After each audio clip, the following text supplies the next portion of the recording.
My Christmas memories from the 1960s include racing slot cars around a grooved track for hours with my brother. And until I saw our next story, I didn't realize fast track fun is still a thing with people my age. In our Sunday morning spotlight, Michelle Fiore highlights the competition and camaraderie found at Lucky Bob's Raceway in Milwaukee. Go! To me, this is slot car heaven. For Gene Saunders, it's 90 miles to get to heaven.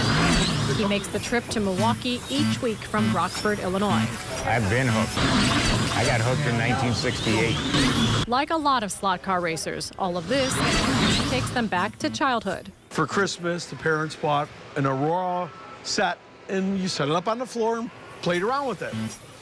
Rick DeRosa is another Illinois racer who crosses the cheddar curtain each week for Thursday night races at Lucky Bob's. In the case of tonight, we race 2 minutes per lane, so it's an 8-minute race. At the end of 8 minutes, that's who is the champ for the night. Halfway through the race. The wall's lined with awards handed out through the years, but these HO drivers are not in it for prizes, money, or plaques, just bragging rights. So why do you guys do it? Competition, camaraderie, you get together, you swap stories, you have a good time. Usually we buy pizzas for Thursday night. My wife does not like pizza so much, so I'm all in for pizza. It's not like a hobby store where you just go and buy stuff and leave. They become your friends. Bob Thielen opened Lucky Bob's Raceway on Forest Home in Milwaukee in 1996. We started with two 124th tracks and then one HO track. Interest in the place really took off. 27 years later, it's grown. 2 124th, 4 HO tracks, and a drag strip. It's just fun to race the cars. I guess you have to try it to see. Guys between 20 and 70, some women, a few. One of those women is Bob's daughter, Chantel Sather. So I raced as a kid before he opened this place. Go! Which is why Sather says it's not uncomfortable being part of a hobby dominated by men. 10 seconds left. Still, Sather says it would be nice to see more women in slot car racing. Yeah, I'm the only one here. When I was in Ohio for the Nationals, there was another one. There was another woman who raced, but it's not a lot. Sather's in this group photo taken at the HO Professional Racers Association's National Championship held in Ohio last month. I just lived and breathed slot cars for a whole week. And this is video from that week. Once a year we have the big race, and we call it the Nationals.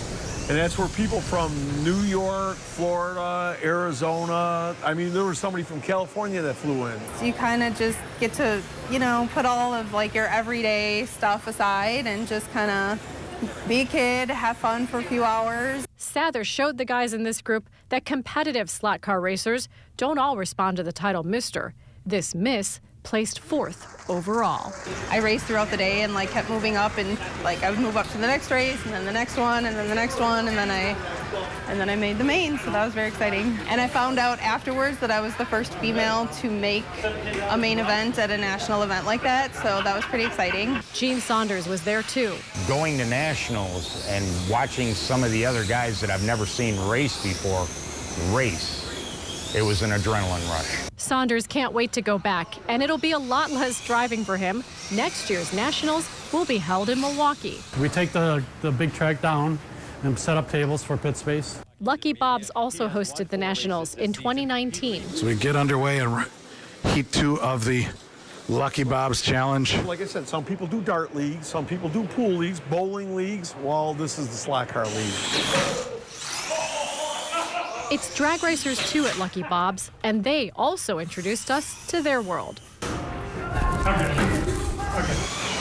The slot car hobby can be an expensive one. All hobbies are expensive, but the HO cars start at about $45 and go up to $300, $400, $500. Controllers for those cars, about $300. And then there are the replacement parts. So here's a rear axle setup, and it has a blue gear on it. This would cost about $20 to put in your car. I could sit in my man cave and my wife would get pissed off at me because I'll sit down there for 5 hours working on a bunch of cars, tearing them completely apart and putting them all back together, or starting with an empty chassis and building it from scratch. Get my finger down there, George. What is it about slot cars that keeps you coming back to it? They're a blast. Checkered flag. Race over.